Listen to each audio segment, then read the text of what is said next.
Francisco Leal, que coordena uma parte da política do Estadão, diz que as lições de uma CPI do Judiciário e do juiz Nicolau, que o Supremo não pode esquecer. O céu não está para brigadeiro. Sobre o Supremo, há previsão de chuvas e trovoadas. Com o perdão da metáfora meteorológica acima, parece mais do que claro que a corte está no seu mais delicado momento. A crise de confiança que atinge soma-se à série de revelações que envolvem diretamente parte de seus ministros. Moraes e Toffoli, e agora também Nunes Marques, têm seus nomes associados a voos e contratos com o Paquito ou coisa do gênero. Até o presidente da República torna público que há questões delicadas pairando sobre a cabeça de Dom Pedro III. A corte tem se mostrado refratária às críticas e ainda não deu sinais claros de que algo será feito para mudar os rumos das condutas por lá. A história, no entanto, deveria servir de conselheira. O Poder Judiciário, por muito tempo, esteve imune dos clamores das ruas e urnas. Togados passaram muito tempo intocáveis e seu mundo não era objeto de ajustes. Foi assim até que no final da década de 90, instalou-se no Congresso a CPI do Judiciário. Na época, a CM dava as cartas no Senado. Veio dele o gesto político para pôr essa comissão parlamentar de pé. E o que dela saiu? A reverberação das investigações contra o ex-presidente do Tribunal Regional do Trabalho de São Paulo, Nicolau dos Santos Neto. Isso ficou famoso. Na época, o nome do magistrado ganhou uma corruptela e virou motivo de piada, chamá-lo de juiz Lalau.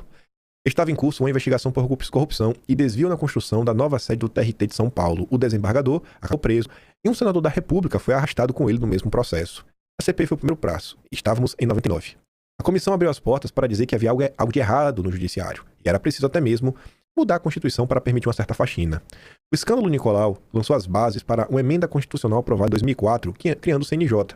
Passou a valer como regra que uma instância fora do judiciário poderia impor sanções aos magistrados, mas o acordo político foi de que o CNJ não poderia atingir ministros do Supremo, nem mesmo aplicar a demissão. A punição máxima seria a aposentadoria compulsória. E o que toda essa história nos ensina? No momento de fragilidade, o judiciário foi obrigado a ceder e ganhou um órgão para vigiar seus passos. Neste 2026, o cenário não autoriza que apelidos similares sejam atribuídos aos ministros do Supremo, a não ser que ele preso, mas os ânimos populares estão mais do lado da insatisfação do que do contentamento do que se passa no Supremo. Assim temos uma bomba armada para 2027, e que pode atingir o tribunal sob a forma de impeachment ou outras ações. Resta saber se ela vai de fato ser detonada e na direção de quem. A imprensa já trata, assim, isso aqui, um texto desse, vamos botar em perspectiva, um texto desse, se esse texto aqui, pessoal, fosse publicado em abril do ano passado, como ia ser a reação? Meu Deus do céu! O Estadão está falando de impeachment! Meu Deus! Vocês lembram disso, né? Era crime no Brasil falar de impeachment do Supremo. Era crime mesmo. Passivo de bloqueio de rede social, censura, busca e apreensão. Gente, era crime. Era tratado como crime falar de impeachment. Está normalizado. A dúvida é na direção de quem? A coisa está avançando. A janela de Overton está avançando. Vai indo. Enquanto um lado aponta que a política deve se debruçar sobre o Supremo, o Judiciário, competente para investigar, no caso a PGR, parece que não está com tanta pressa. Ou pelo menos não viu nada de errado. A investigação pressupõe indício de crime, diz Paulo Gonet. A Veja foi atrás. A chefe da PGR tem sido pressionada a propor investigações contra o ministro do Supremo. A quem tem dúvidas sobre o que falta para a PGR agir, o Gonet falou com a Veja.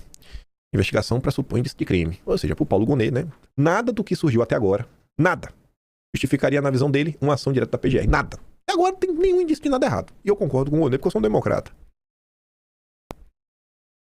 Já os especialistas da Veja estão preocupados. Especialistas analisam fala de Gonet sobre cobranças para investigar ministro do Supremo. Aí fala o seguinte: a pressão interna por apuração, e aqui começa a nossa história a ficar...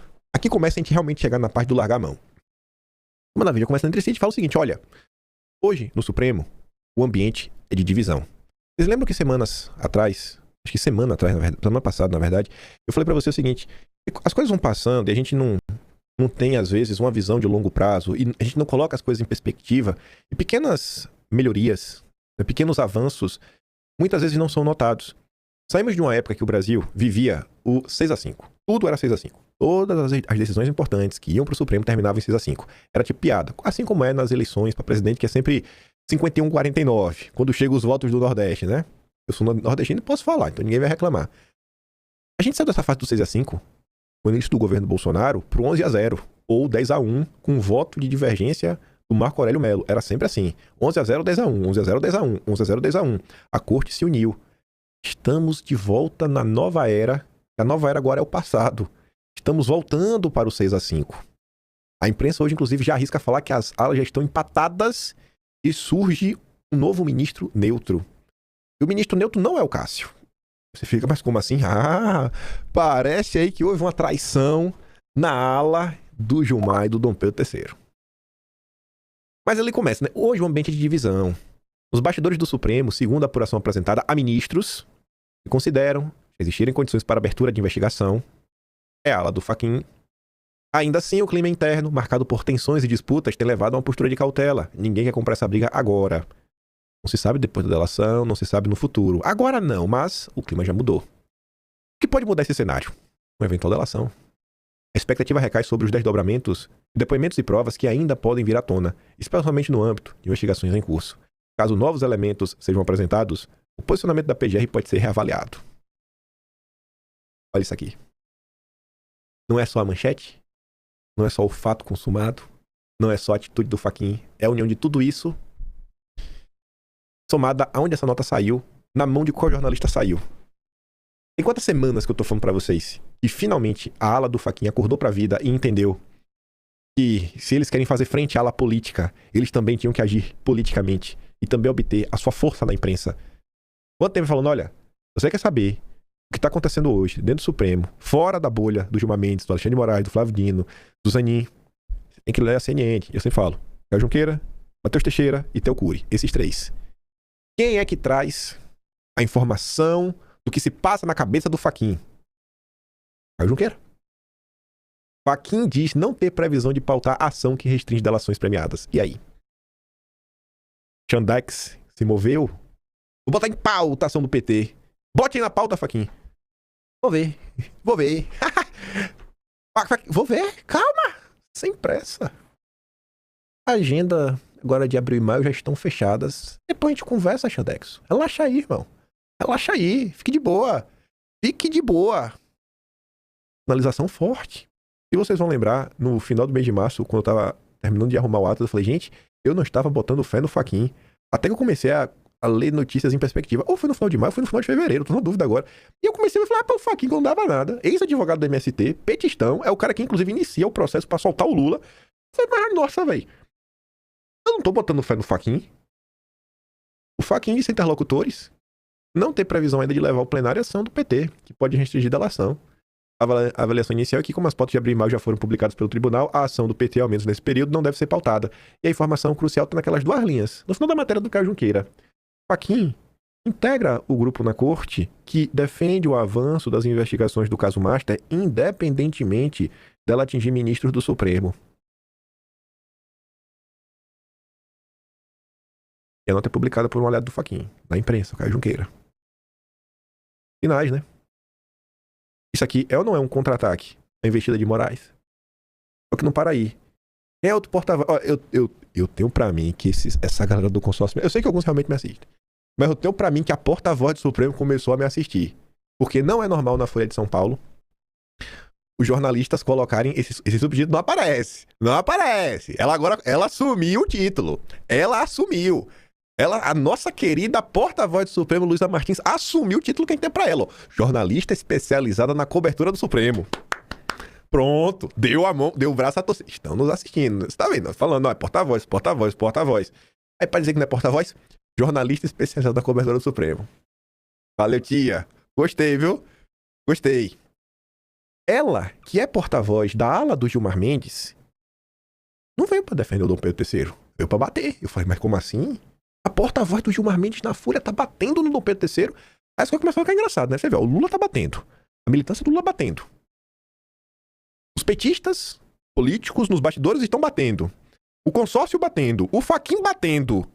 E o Gilmar Mendes, que é tão eloquente, deixou a sua porta-voz bater. Final dos tempos.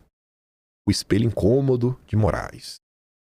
Dom Pedro III se deparasse com uma troca de mensagens entre uma alta autoridade pública e um empresário enrolado até o pescoço em esquema bilionário de fraudes financeiras, seria pouco provável que não tratasse o caso com rigor. O ministro que construiu sua reputação sob o alicerce da severidade está agora diante de um espelho incômodo. As repercussões do caso do Master que lhe dizem respeito, viagens, contratos de parentes, missões do celular do ex-banqueiro Daniel Vorcaro merecem ser tratadas com a mesma obstinação. Como disse Lula, está em jogo a biografia do ministro.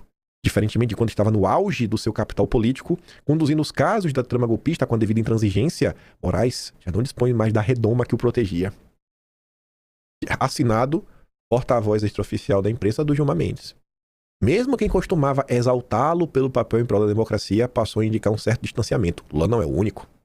Dom Pedro III perdeu apoio de outros membros do governo, de parlamentares e até mesmo dentro do Supremo, há pouco tempo unificado em sua defesa. Parece que o Gilmar Mendes também tá largando a mão, viu? Qual o tamanho do problema? Qual o tamanho do problema? Parece que a coisa realmente saiu de controle, viu? É certo que neste momento o ministro não tem do que se declarar impedido. O caso Márcio não está sob sua responsabilidade nem deve chegar à primeira turma, pois Mendonça integra a segunda. Há quem defenda que Dom Pedro III tranquiliza a sociedade e emita um comunicado afirmando de antemão que não vai atuar em casos do Master que eventualmente cheguem a seu conhecimento. Mas para o entorno do ministro, isso seria equivalente a passar um recibo de imoralidades que ele nega ter cometido. E olha esse final. É um recado, né? Em uma corte que depende de legitimidade coletiva, um desgaste individual contamina o conjunto. Enquanto tenta preservar sua autoridade, Dom Pedro III deseja apoio mais explícito do Fachin. Mas este não sinaliza a disposição de pôr a mão no fogo pelo colega. Parece que o Gilmar Mendes também não, né?